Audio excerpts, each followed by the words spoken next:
मेरे पोती के देहांत के बाद बेटा और बहू मुझे आश्रम भेजना चाहते हैं, लेकिन मैं अपने पोता और पोती के लिए वहीं रही। लेकिन फिर मेरी बहू और बेटे ने ऐसा कुछ किया कि मुझे जाना पड़ा। मेरे पोती के देहांत के बाद मैं अपने एक तोले बेटे के यहाँ रहती थी। मेरी बहू का एक अलग ही रूप मुझे देखने मिला, साथ ही बेटे का भी। दोनों के मन में क्या है मैं अच्छे से जानता हूँ। वो चाहते हैं कि मैं वृद्धा आश्रम चली जाऊं। उनके जाने के बाद मुझे यह सब देखना और सुनना पड़ेगा, इसका मुझे अंदाज़ा भी नहीं था।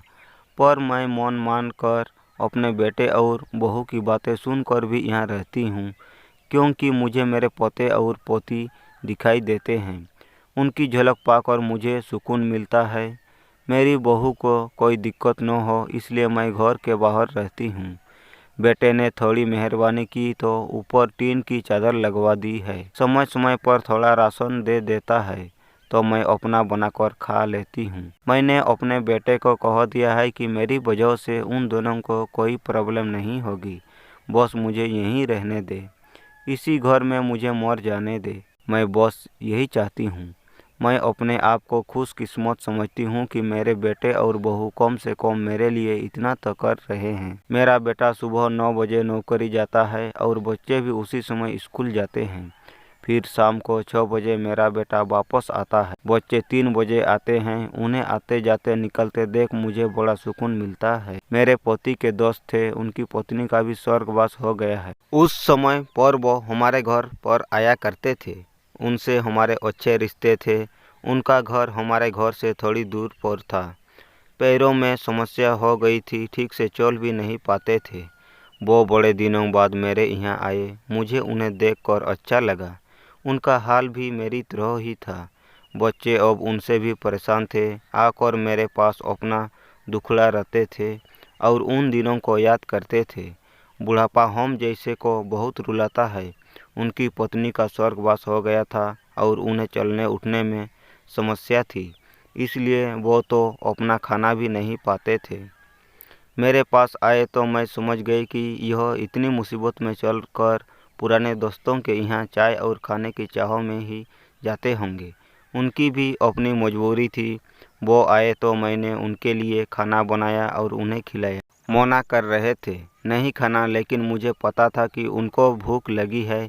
मेरी बहू ने मुझे और उन्हें खाना खाते देख लिया। वो कुछ भी न बोली। ऐसे ही वो यहाँ 2-3 बार आए। जब भी वो आते मैं उन्हें खाना खिलाती।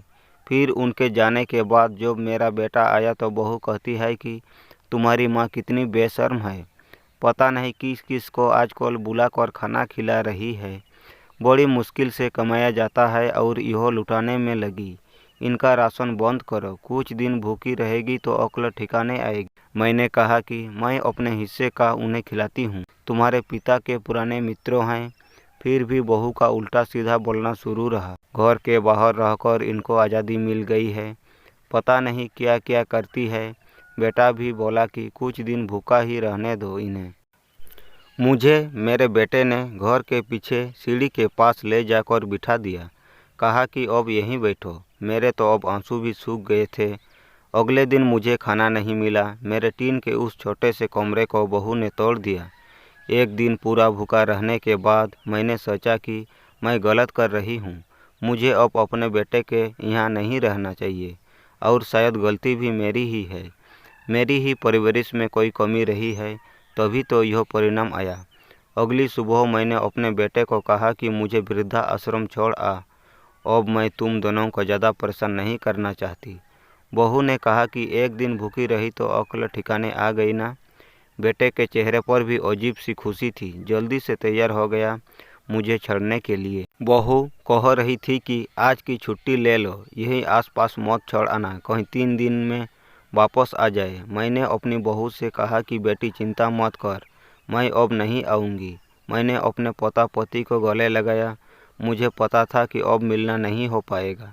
बेटे को भी चाहती थी एक बार जी भर के गले लगा लूँ, लेकिन वो बोला चलो जल्दी करो। मैंने बहू को कहा कि बेटी अपना ध्यान रखना। मेरा बेटा मुझे छोड़ आया। वहाँ आकर मैंने देखा कि मेरी तरह कोई है, थोड़े दिन उदास रहते हैं, फिर सोच को स्वीकार कर लेते हैं। मैं अब यहाँ खुश हूँ, कुछ काम भी करती हूँ।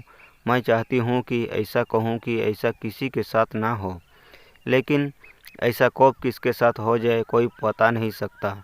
लेकिन माँ बाप को ऐसे समय के लिए भी तैयार रहना चाहिए। बस बच्चों को पाल कर बड़ा कर दो, उनसे कुछ उम्मीद मत रखो।